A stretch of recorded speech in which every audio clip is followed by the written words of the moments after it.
আসসালামু আলাইকুম, কামরুনস কিচেনে সবাইকে স্বাগত। এই তো দেখুন কত বড় বড় ধুন্দল নিয়েছি, আর এখানে কাঁঠালের বীজ নিয়েছি। কাঁঠালের বীজ দিয়ে ধুন্দল দিয়ে রান্না করব। প্রথমে ধুন্দল কাঁঠালের বীজগুলোকে প্রথমে কেটে নেব।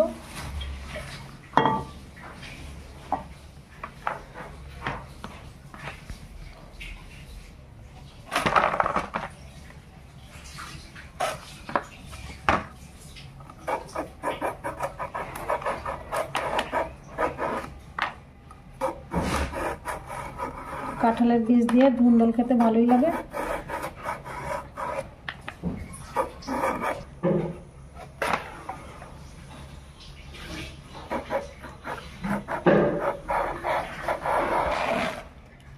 ধুন্দলগুলো ছিলে নেওয়া হয়ে গেছে, এবার আমি এরকম করে কেটে নেব।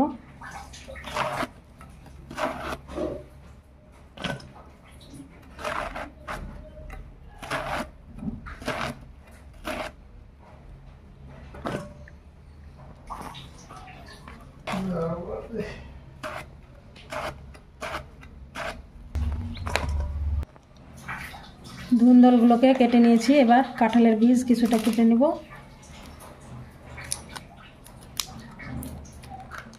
এই যে কাঁঠালের বীজগুলো ছাড়ানো খুব সহজ, বীজগুলো একটু যদি শুকিয়ে যায়।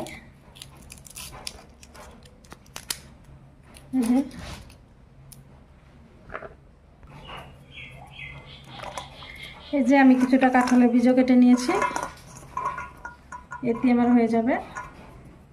এখানে আমি 1 মুঠো ছোলার ডাল ভিজিয়ে নিয়েছি, 5-6 ঘন্টা মতো ভিজিয়ে রেখেছিলাম। এবার ধুন্দলের মধ্যে দিয়ে দেবো।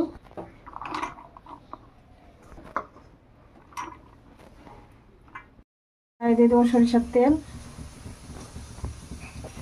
তেলে দিয়ে দেবো কুচি করা রসুন, পেঁয়াজ কুচি, কাঁচামরিচ,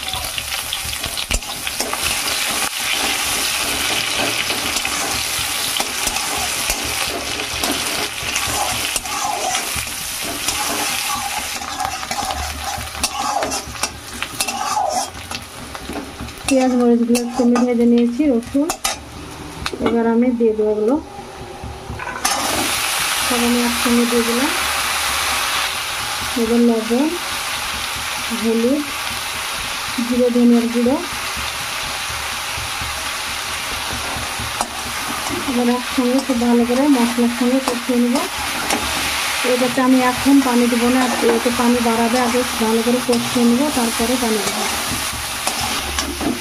ধুন্দল থেকে এমনিতেই পানি বাড়ায়, তাই দুটো ডাল আছে বলে পানি লাগবে, কিন্তু আমি একটু পরেই দেবো পানিটা।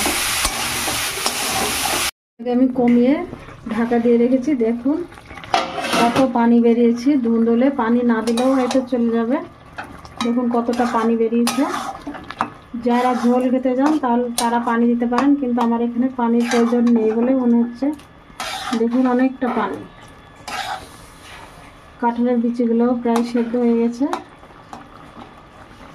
এই যে আমি লো আঁচে রান্না করে নেব, তাহলে পানিটাও শুকিয়ে যাবে আর ডালগুলোও সেদ্ধ হয়ে যাবে, কাঁঠালের বিচিগুলোও খুব ভালো করে সেদ্ধ হয়ে যাবে। আমি আবারও ঢাকা দিয়ে লো ফ্লেমে রান্না করে নেব। এটা তুলে দেখে নেবো আবার কেমন হয়েছে। দেখুন ঝোলটা প্রায় শুকিয়ে এসছে, আমি এরকমই রাখবো। কাঁঠালের বিচিগুলো একদম ফেটে গিয়েছে আর বুটের ডালগুলো সেদ্ধ হয়ে গেছে।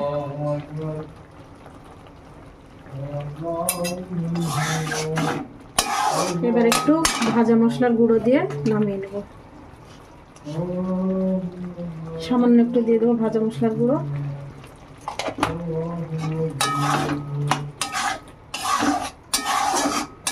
এবার আমি নামিয়ে নেবো, এটাকে হয়ে গেছে আমার।